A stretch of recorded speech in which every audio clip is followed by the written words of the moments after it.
Last month, we focused on three major leadership challenges for 2024 and beyond. That doesn't mean there aren't other challenges at a micro level that need to be addressed. While I wouldn't call them evergreen challenges, there are some that you as a leader will face in your career from time to time. Successful outcomes and resolution of these challenges require the application of emotional intelligence and strong social intelligence.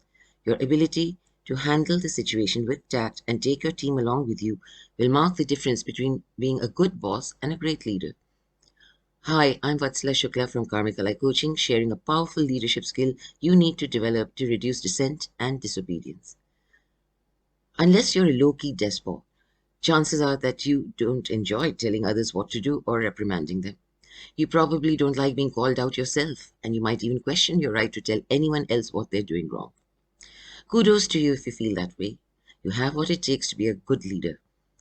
I'm willing to bet you've already mastered the leadership skill we're discussing today. What raises a concern, however, are the power-mad despots that make for terrible leaders and who eventually tend to come unglued. The manager in my post on Big Brother Cat certainly flexed his muscles using his position as his power base and created a working atmosphere that wasn't good for creativity or productivity. While it's not a good thing to take pleasure in enforcing your will, it's also not useful to bury your head and pretend that everyone can get along just nicely. That's not how the world works, unfortunately. I once worked for this kind of cushion boss who would have done his team a greater service if he had used his position to create dialogue between team members with differences. Instead, he made each party feel they were right, and the situation would simmer to a boil at a later point of time. The truth of the matter is that power invites challenge. When you are placed in a position of authority, others will be naturally encouraged to challenge that authority. Years ago, on my first day as a manager in a new job, the partner told me during the initial briefing that I'd need to establish authority and boundaries from the word go. Even though I was in a management position, the team had been there longer and would test my limits and reactions. Establishing rapport and being seen as a leader worth following were non-negotiable. During my first few interactions with the team, I got a grip of what he had meant, but I was fortunate that they gave me a fair chance. It helped that I was sent on a training course with them, and we got a chance to get to know each other in a setting removed from the office and developed mutual respect. Of course, there were times when there was dissent and a spot of disobedience, which was overcome using a specific leadership skill that works well in the political arena and even in the workplace. As a leader, you need to be clear about how you will lead the team during challenging situations. And that means that sometimes you're going to have to make difficult decisions. Sometimes you'll have to have difficult conversations. Sometimes you'll need to discipline your team. Key leadership skills in this case include, but are not limited to, your ability to control your emotions, have difficult conversations without either party turning defensive, and diffuse conflict before things turn ugly. These are valuable skills. One skill you'll need to learn and use is how to discipline your team. The worst thing you can do when it comes to disciplining your team members is to shout or to lose control. Or you're cool. This is a bad move for several reasons. It makes you look like you've lost control.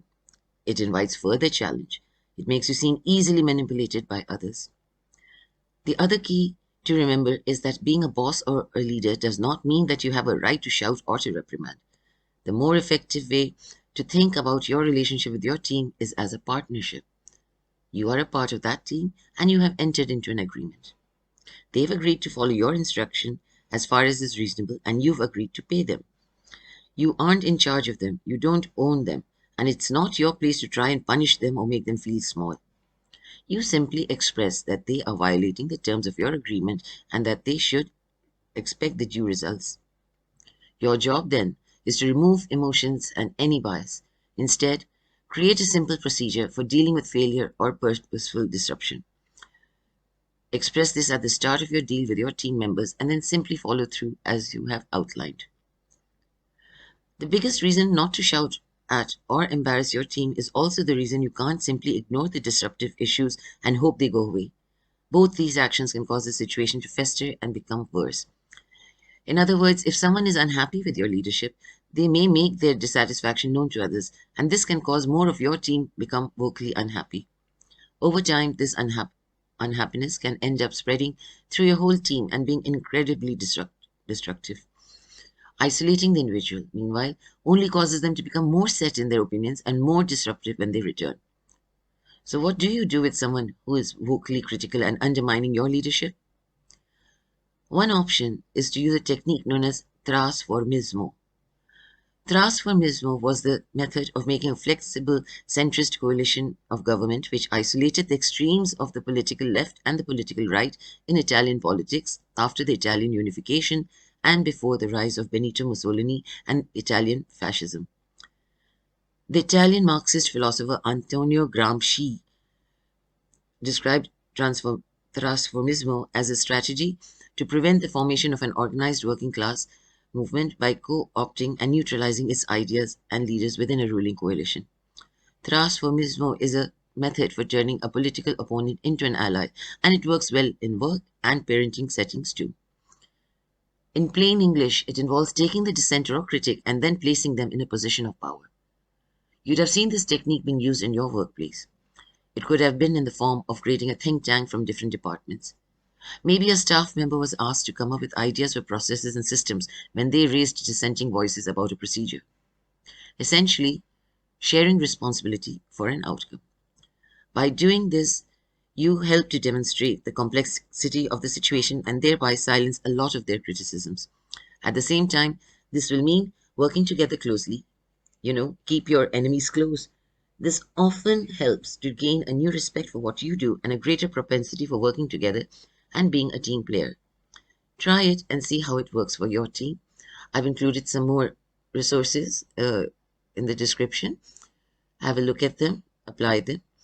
And this is Vatsala Shukla from Karmic Coaching signing off. Bye for now.